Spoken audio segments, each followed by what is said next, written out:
नमस्कार, शिक्षालय में आप सभी का बेहद स्वागत है। मेरा नाम है Renu Yadav. UGC net paper number 2 education, उसके अंदर एक चैप्टर है टीचर एजुकेशन और उसके अंदर एक बहुत ही खूबसूरत टॉपिक है जिसका नाम है सर्व शिक्षा अभियान। सर्व शिक्षा अभियान कब शुरू किया गया, ये बात आपको याद रखनी है। It was launched in 2001। 2001 में सर्व शिक्षा अभियान को लॉन्च किया गया था। अगर आपसे ये पूछा जाता है कि कौन से 5 ईयर प्लान के अंडर आता है तो आप कहेंगे 9th 5 ईयर प्लान के अंडर आता है। 9th 5 ईयर प्लान 1997 से लेके 2002 तक चला था, ठीक है। और इस 9th 5 ईयर प्लान का पंचवर्षीय योजना का एम था growth with social justice and equality. Growth with social justice and equality, और ग्रोथ अगर सोशल जस्टिस और इक्वालिटी के साथ होना है तो उस ग्रोथ के लिए एजुकेशन सबसे ज़्यादा इम्पॉर्टेंट है। यानी एजुकेशन, शिक्षा ही एक ऐसा माध्यम है जिससे हम हमारे समाज में बराबरी ला सकते हैं, सबके लिए सोशल जस्टिस ला सकते हैं। ये आगे भी आएगा टॉपिक में। चलिए, अब पहले तो ये समझिए कि ये जो इनिशिएशन था सर्व शिक्षा अभियान बनाने का, ये किसके लीडरशिप में किया गया। This was pioneered by former prime minister Atal Bihari Vajpayee ji, ठीक है। अटल बिहारी वाजपेयी जी के समय पर ये अभियान चलाया गया था, ठीक है ना। अच्छा, इस आपने ना एक बहुत पहले 2001 में अगर आप टेलीविज़न देखते रहे होंगे तो एक ऐड आता था। उस ऐड में एक पेंसिल बनी होती थी, ठीक है ना। इस तरीके से एक पेंसिल थी। उस पेंसिल में यहाँ एक बच्ची, जिस तरफ से पेंसिल छिली हुई होती है, जिस तरफ से उसकी नोक होती है, उस तरफ एक बच्ची बैठी हुई है किताब के साथ। पीछे एक बच्चा बैठा हुआ है और बच्ची के राइट हैंड साइड में किताब है और बच्चे के भी राइट हैंड में सीधे हाथ से बच्चा आगे की तरफ पॉइंट कर रहा है। ये एक सिंबॉलिक रिप्रेजेंटेशन था। इसका मतलब कि ये पेंसिल क्या है, शिक्षा का माध्यम है ना। हम पेंसिल से ही तो लिखना सीखते हैं, जो पढ़ेंगे वही लिखेंगे। तो ये जो लोगो इन्होंने बनाया, जो सिंबलाइजेशन इन्होंने बनाया, उसमें कई चीज़ें थी। पहली बात तो पेंसिल यानी शिक्षा सभी के लिए है। इसके अलावा जब यहाँ एक बच्ची बैठी हुई है, पहले बच्ची को बिठाया है और फिर बाद में बच्चा एक बैठा हुआ है, यानी लड़की यहाँ बैठी है और लड़का यहाँ बैठा है। इसका मतलब ये हुआ कि शिक्षा लड़की और लड़का सबके लिए है, यानी कोई जेंडर गैप नहीं है, कोई सोशल गैप नहीं है। भले ही बालक किसी भी परिवार से आता हो, किसी भी समाज से आता हो, संपन्न परिवार से हो या गरीब परिवार से हो, उसको शिक्षा का अधिकार है, ठीक है ना। तो इस तरीके से एक पेंसिल बनी थी और इस पेंसिल के ऊपर लिखा था शिक्षा का अधिकार। अगर आप अभी भी गूगल करेंगे तो आपको मिल जाएगा सर्व शिक्षा अभियान का लोगो। यहाँ लिखा है शिक्षा का अधिकार और नीचे लिखा है सर्वे पठन्तु सर्वे विकसन्तु, यानी कि सब पढ़ें और सब बढ़े, ठीक है। आज हम क्या कहते हैं, पढ़ेगा इंडिया तभी तो बढ़ेगा इंडिया। अच्छा, ये जो इनिशिएशंस लिए जाते हैं ना, जहाँ पर एजुकेशन की बात होती है, ये कौन सा डिपार्टमेंट लेता है। This is all under MHRD, ठीक है। अब MHRD मैं क्यों कह रही हूँ, क्योंकि आप किताब में MHRD ही पढ़ेंगे। MHRD ministry of human resource and development, अब हम उसको MOE मिनिस्ट्री ऑफ एजुकेशन कहते हैं। लेकिन जब सर्व शिक्षा अभियान आप पढ़ेंगे तो आप MHRD देखेंगे, ठीक। तो ये बातें आपको ध्यान रखने की हैं, ठीक, कि सर्व शिक्षा अभियान का लॉन्च कब किया गया, कौन सी पंचवर्षीय योजना के अंतर्गत था। उस समय की पंचवर्षीय योजना का आप एम याद रख सकते हैं, ठीक। मैंने आपको सुना दिया है बोलकर, अगर आप इसे नहीं पढ़ पा रहे होंगे तो। इसके अलावा अटल बिहारी वाजपेयी जी की जब ये प्राइम मिनिस्टर थे तो इनकी लीडरशिप में ये अभियान आया था। इस अभियान को एक टाइम बाउंड था ये अभियान। टाइम बाउंड का क्या मतलब होता है, पहले तो अभियान सुनते हैं कि अभियान था क्या। ये तो जनरल इंट्रोडक्शन हो गया। देखिए, इस अभियान के क्या क्या ऑब्जेक्टिव्स थे और क्या गोल थे। ऑब्जेक्टिव्स, एम हमारा क्या था, हमारा एम क्या था।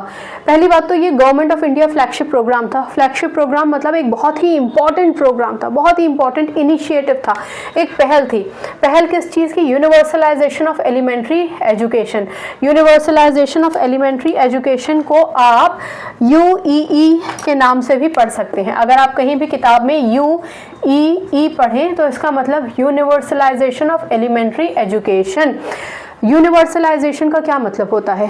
यूनिवर्सलाइजेशन का मतलब होता है कि हमारे देश में जितने भी बालक हैं उन सभी को शिक्षा का अधिकार है। वो भले ही एससी से हो, एसटी से हो, ओबीसी से हो या किसी भी मार्जिनलाइज्ड कम्युनिटी ग्रुप से हो, किसी भी परिवार से आते हो, गरीब या अमीर किसी भी तबके से आते हो, सभी बच्चों को पढ़ने का अधिकार है। अगर हम ये पढ़ने का अधिकार सभी बच्चों को देते हैं यानी हम यूनिवर्सलाइजेशन कर रहे हैं। और किसका?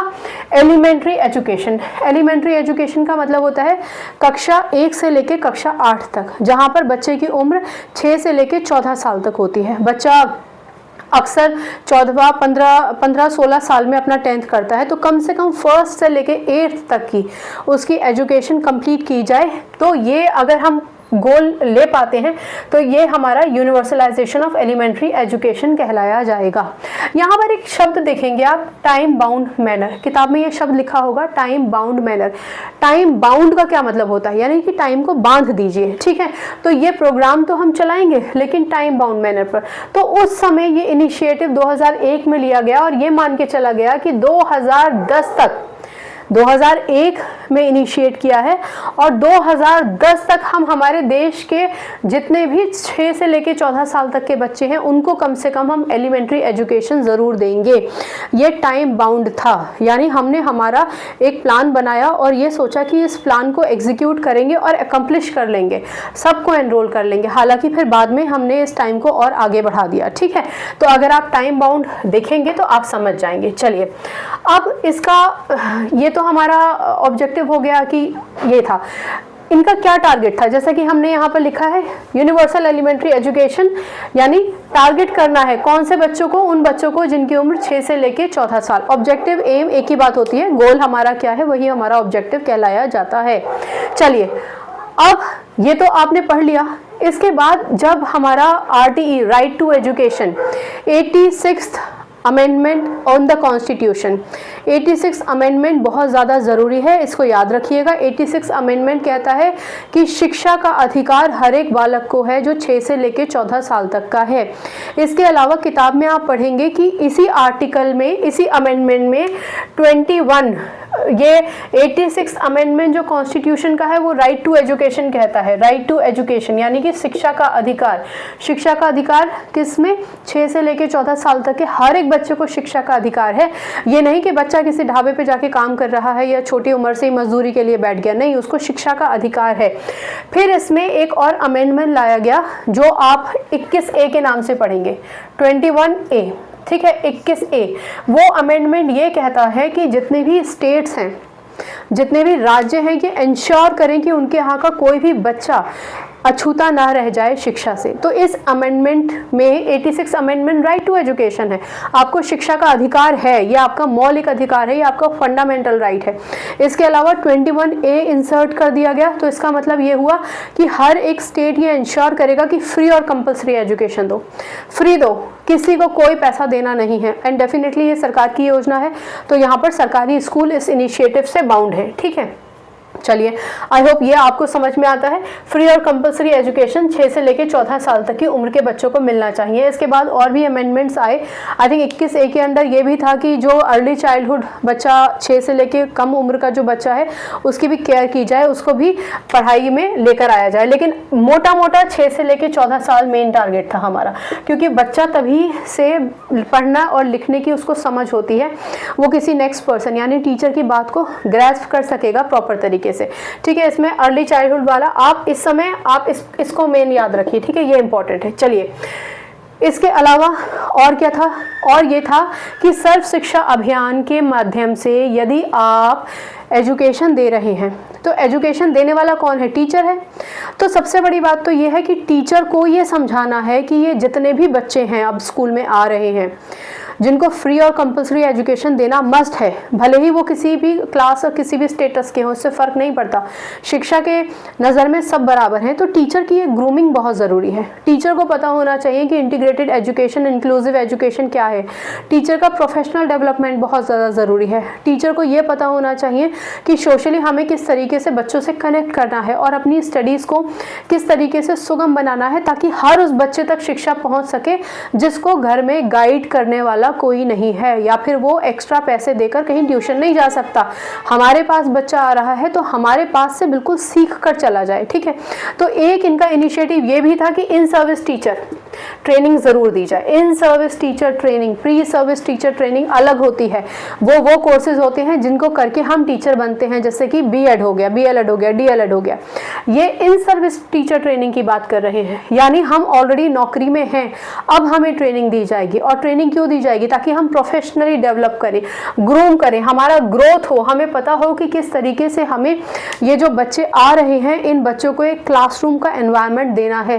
किसी भी बच्चे को भेदभाव ना लगे, किसी भी बच्चे को हमें क्रिटिसाइज नहीं करना है, किसी भी बच्चे को हमें ऐसे डील नहीं करना है कि एक दिन वो खुशी खुशी आता है और फिर अगले दिन से किसी भी भावना से ग्रस्त होकर, किसी भी हीन भावना से, किसी भी डांट से, किसी भी चीज़ से दुखी होकर वो नहीं आता। चीज़ मतलब किसी भी बात से दुखी होकर नहीं आता, बात शब्द इस्तेमाल करना चाहिए मुझे। चलिए, अब ये तो हमें समझ में आ गया कि भाई अगर आपने कंपलसरी कर दी एजुकेशन तो डेफिनेटली हर एक सरकारी स्कूल में ये बाध्यता होनी चाहिए कि बच्चा आना चाहिए, लेकिन उस बच्चे को पढ़ाने के लिए टीचर ही एक माध्यम है। तो अब सिर्फ टीचर की बात करते हैं कि सर्व शिक्षा अभियान में टीचर की इन सर्विस ट्रेनिंग को किस तरीके से एलैबोरेट किया गया। देखिए, टीचर एक फैसिलिटेटर है।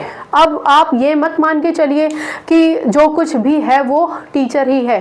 टीचर का अगर मन हो गया तो बच्चे को बोल दिया कि तुम लेक्चर ले लो आज का, तुम लिख दो बोर्ड पर, तुम पढ़ा दो, ठीक है मैंने कल क्या पढ़ाया था तुम बताओ सबको। ये सब नहीं चलेगा, जैसा कि चलता आया था हम सबको भलीभांति अच्छी तरीके से मालूम है। सर्व शिक्षा अभियान ने कहा कि टीचर की एक बहुत ही महत्वपूर्ण भूमिका होती है और हर एक टीचर को ये समझना चाहिए, हर एक शिक्षक शिक्षिका को ये समझना चाहिए। हम शिक्षक शब्द इस्तेमाल करेंगे, उसमें शिक्षक शिक्षिका सब आ जाएंगे। तो एक शिक्षक एक ऐसा व्यक्ति है जो एजुकेशन को फैसिलिटेट करेगा, वो फैसिलिटेटर है। यानी जो एजुकेशन है हमारा, जो पाठ्यक्रम है, जो बच्चों को पढ़ना है, पाठ्यक्रम के अलावा भी उसको जो एक्टिविटीज़ करके सीखना है, ये सारी स्ट्रैटेजी तैयार करने वाला जो टीचर है वो फैसिलिटेटर है। फैसिलिटेटर का मतलब चीज़ों को सुगम बनाने वाला। यानी कि अब आप ये मान के चलें कि आप वो व्यक्ति हैं जो किसी भी एक्टिविटी के माध्यम से, किसी भी और प्रोसेस के हिसाब से अपने क्लास को सुगम बनाएंगे, या फिर आप वो व्यक्ति हैं जो एक ग्रुप ऑफ जो आपके पास स्टूडेंट्स हैं उनकी लर्निंग प्रोसेस को ईजी बनाएंगे, उनको टास्क अकम्प्लिश करने में हेल्प करेंगे, ठीक है ना, ताकि वो बेहतर तरीके से काम कर पाएँ। चलिए, अब ये कैसे होगा? जब आप अलग अलग लर्निंग एक्सपीरियंसेस क्लास में लेकर आएंगे, अलग अलग तरीके से आप पढ़ाइए, डिफरेंट मेथोडोलॉजीज इस्तेमाल कीजिए, बच्चे की पेडागोजीज और बच्चे की सोच समझ, उसकी क्रिएटिविटी, हर एक चीज़ को बढ़त मिले, इस पर आपको काम करना है। तो आपको हर एक बच्चे तक अप्रोच अपनी लेकर ही आनी पड़ेगी, एक्टिविटीज़ करानी ही पड़ेंगी। जब टीचर एक्टिविटी कराते हैं, और जब एक्टिविटी कराने का मतलब है कि टीचर को एक बेहतर तरीके से बच्चों से कनेक्ट करने का मौका मिलता है। ऐसे समय में वो बच्चा, अब आप समझिए कि बच्चे की साइकोलॉजी भी तो होती है ना, ये पॉइंट इसमें विस्तार में नहीं मिलेगा, लेकिन आप ये बात समझिए कि हर एक बच्चे की एक साइकोलॉजी है। जो बच्चा एक ऐसे स्तर से आता है जहाँ पर उसको बहुत ज़्यादा एक ऐसा पॉलिश्ड एनवायरनमेंट नहीं मिला, वो बच्चा घबराता है, टीचर से कुछ पूछने में घबराएगा, ठीक है। लेकिन अगर हम एक्टिविटीज़ करा रहे हैं, हर एक बच्चे को इन्वॉल्व कर रहे हैं, इसका मतलब हर एक बच्चा टीचर से अब बात कर रहा है।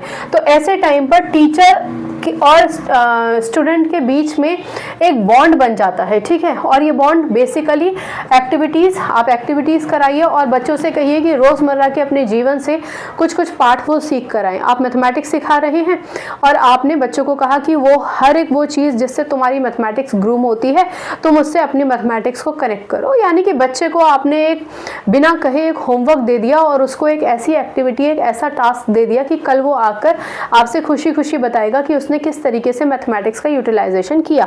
ये सिर्फ एक एग्जाम्पल है। चलिए, इसके अलावा टीचर को रिफ्लेक्टिव टीचिंग करनी है। अब रिफ्लेक्टिव टीचिंग से होता क्या है, यहाँ पर रिफ्लेक्टिव टीचिंग का एक छोटा सा सैम्पल भी दे रखा है, ठीक है। रिफ्लेक्टिव टीचिंग अपने आप में एक बड़ा टॉपिक है, हम इसको कवर भी करेंगे। फिलहाल ये समझिए, टीचर अपने पढ़ाए हुए लेक्चर को, या जो वो पढ़ाने जा रही हैं, जो उन्होंने सोच के रखा है कि मुझे पढ़ाना है, उस लेक्चर को, उस कंटेंट को ऑब्जर्व करेंगी, एनालाइज करेंगी, उसका विश्लेषण करेंगी, उसके बाद एक डिसीजन लेंगी और एक प्लानिंग करेंगी, एक बेहतर तरीके से प्लान करेंगी। प्लानिंग के बाद उसका इवैल्यूएशन करेंगी, ठीक है ना। उसको देखेंगी कि क्या क्या मूल्यांकन करेंगी उसका। उसके बाद अगर वो उनको लगता है कि बहुत बेहतर तरीका है ये पढ़ाने का, तो उसको अडेप्ट करेंगी और इसकी वजह से क्रिएटिविटी आएगी, इनोवेशन आएगा। आपने देखा होगा कि कुछ टीचर्स अपने क्लास को इतना लाइवली बना लेते हैं कि वो टीचर सारे बच्चों की फेवरेट हो जाती है। कौन सी टीचर बच्चों की फेवरेट होती है? वो नहीं जो यूं ही नंबर दे देती है कि ठीक है बच्चों जाओ स्पोर्ट्स में चले जाओ, गेम्स में चले जाओ, नंबर मिल जाएंगे। वो टीचर जो क्लास को इतना फोकस्ड बना देती हैं अपनी एक्टिविटीज़ के माध्यम से, अपने क्लासरूम में प्रेजेंटेशंस के माध्यम से, कि बच्चा उनकी क्लास को छोड़कर ही नहीं जाना चाहता। ठीक है, तो अल्टीमेटली जो रिफ्लेक्टिव टीचिंग है उससे टीचर को क्या पता चलेगा? एक तो टीचर सेल्फ अवेयर होगी, उसे पता चलेगा कि मेरा कौन सा वाला मेथड बच्चे को हेल्प कर रहा है। अब ये अगर वो खुद सेल्फ अवेयर होंगी तो डेफिनेटली इंप्रूवमेंट आएगा उनकी स्टडीज़ में, इंप्रूवमेंट आएगा, जो स्टूडेंट्स का एंगेजमेंट है वो बढ़ेगा, और जो वो मेथड्स इंप्लीमेंट कर रही हैं उन मेथड्स को और इम्प्रोवाइज करके इंप्लीमेंट कर सकती हैं। यानी रिफ्लेक्शन क्या होता है कि देखना, प्रतिबिंब आना, ठीक है ना, रिफ्लेक्ट करना। आपने जो पढ़ाया, जो मेथड आपने इस्तेमाल किया, अब आप उसको एक बार एनालाइज कीजिए, और एनालाइज करने के बाद आप देखिए कि किस तरीके से और उसको इम्प्रोवाइज किया जा सकता है। ठीक है, रिफ्लेक्टिव टीचिंग से टीचिंग के खुद के एक्सपीरियंसेस को वो इंक्वायर करेंगी और फिर बच्चों को मीनिंगफुली एक सही तरीके से गाइड कर पाएंगी। चलिए, इसके अलावा SA सर्व शिक्षा अभियान एडवोकेट करता है स्प्लिट अप मॉडल। अब ये स्प्लिट अप मॉडल क्या होता है? स्प्लिट अप मॉडल का मतलब ये होता है कि आपको सर्व शिक्षा अभियान तो आगे हमारा PM मोदी जी की तरफ से, सेंट्रल गवर्नमेंट की तरफ से स्टेट्स को हमने जिम्मेदारियां दे रखी हैं। अब स्टेट्स में डिस्ट्रिक्ट्स हैं और डिस्ट्रिक्ट में टीचर एजुकेशन की ट्रेनिंग का जिम्मा डाइट लेती है। आप सभी को पता है डाइट यानी कि district institute for education and training, बढ़िया टीचर की ट्रेनिंग देती है ये। ठीक, आप इसका लेक्चर अलग से सुन भी चुके हैं। तो स्प्लिट अप मॉडल में टीचर्स को इन सर्विस ट्रेनिंग दी जाएगी। 6 से 8 दिन की ट्रेनिंग तो डाइट देगा, और उसके बाद 2 दिन उनको एक्चुअल ऑब्जर्वेशन के लिए दिया जाएगा। यानी कि क्लासरूम में टीचर किस तरीके से पढ़ा रही हैं, लेक्चर दे रही हैं, एक्टिविटीज़ करा रही हैं, बच्चों को इन्वॉल्व कर रही हैं, बच्चों को ग्रूम कर रही हैं, उसका ऑब्जर्वेशन किया जाएगा।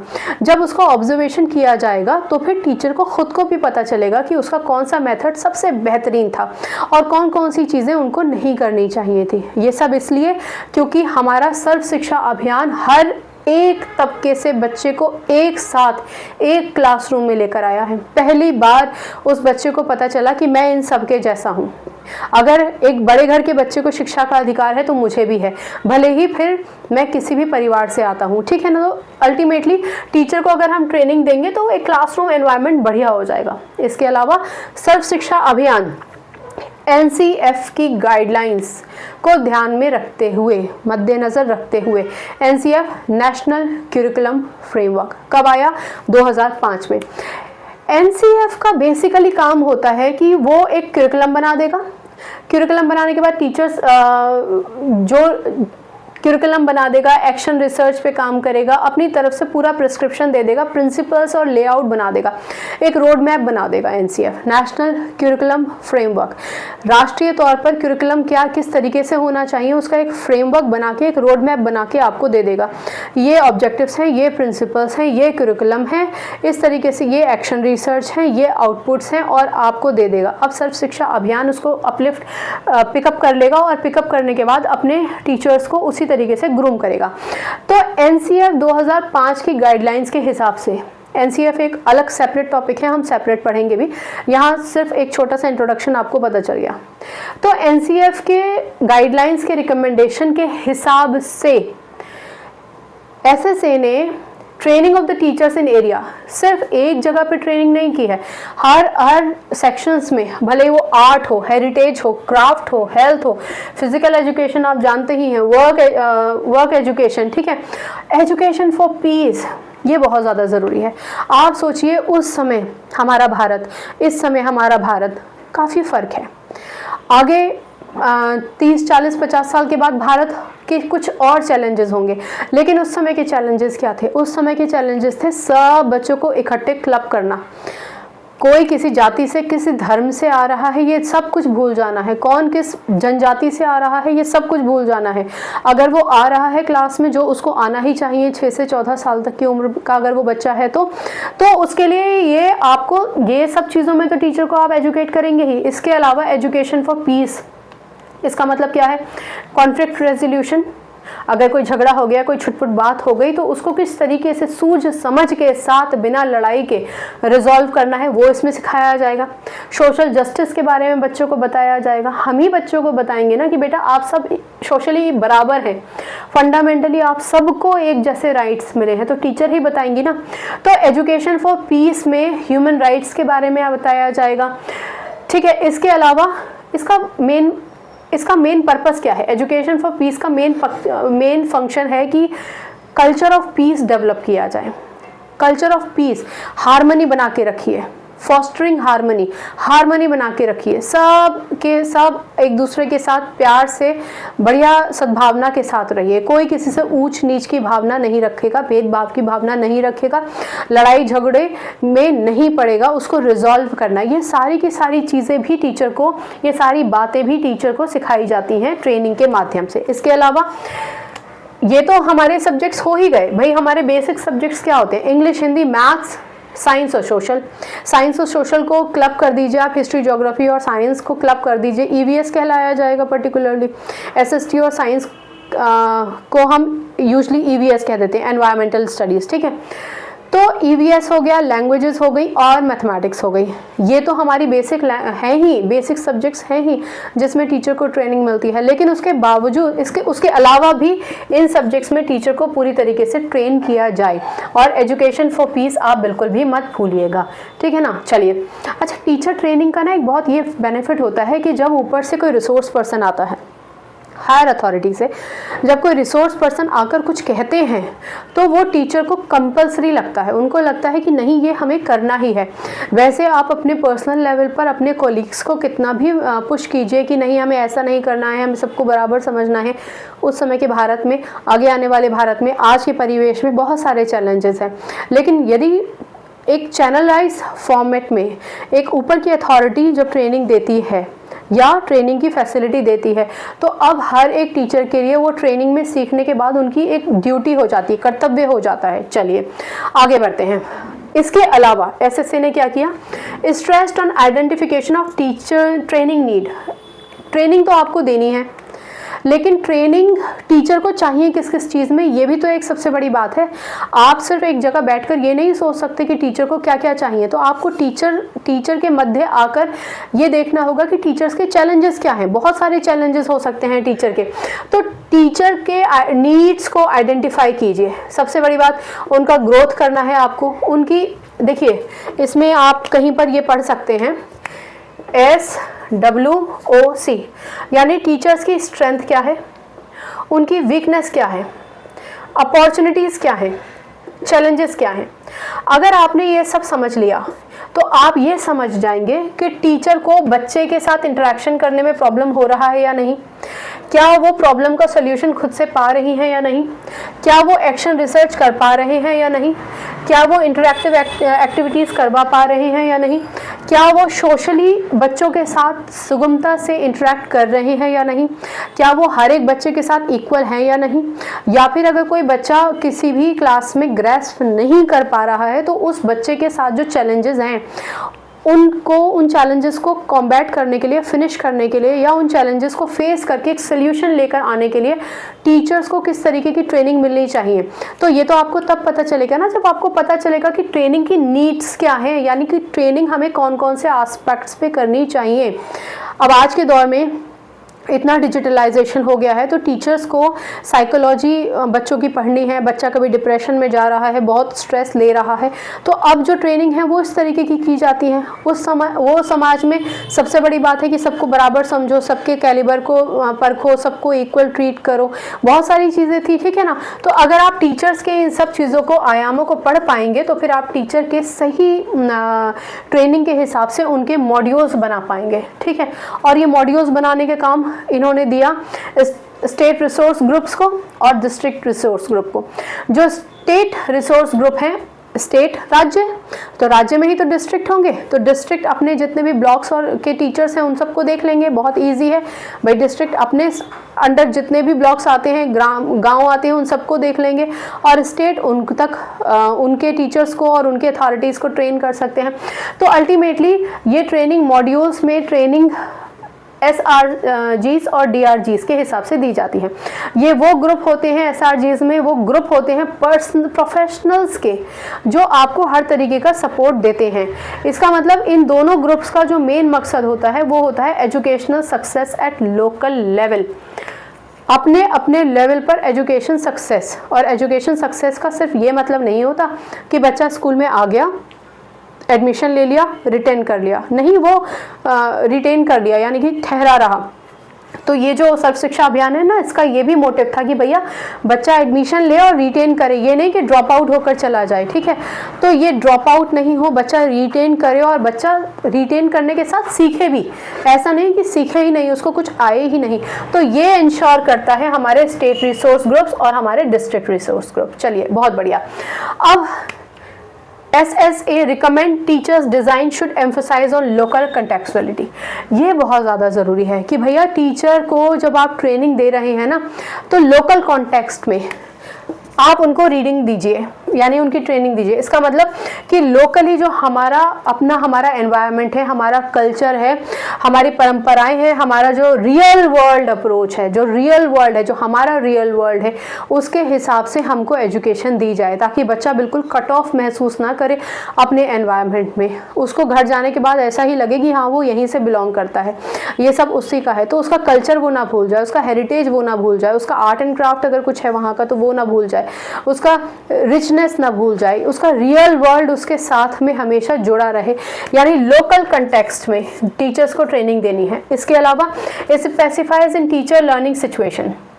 टीचर लर्निंग सिचुएशन में बेसिकली यहाँ पर बहुत सारी एक्टिविटीज़ आ जाएंगी, जो एक्टिविटीज़ लिंक्ड हैं टीचर की लर्निंग के साथ, स्पेसिफिक कंडीशंस के साथ, कैपेबिलिटीज़ को उनको एनहेंस करेंगी। तो ये टीचर लर्निंग सिचुएशंस हो जाएंगी, ठीक है।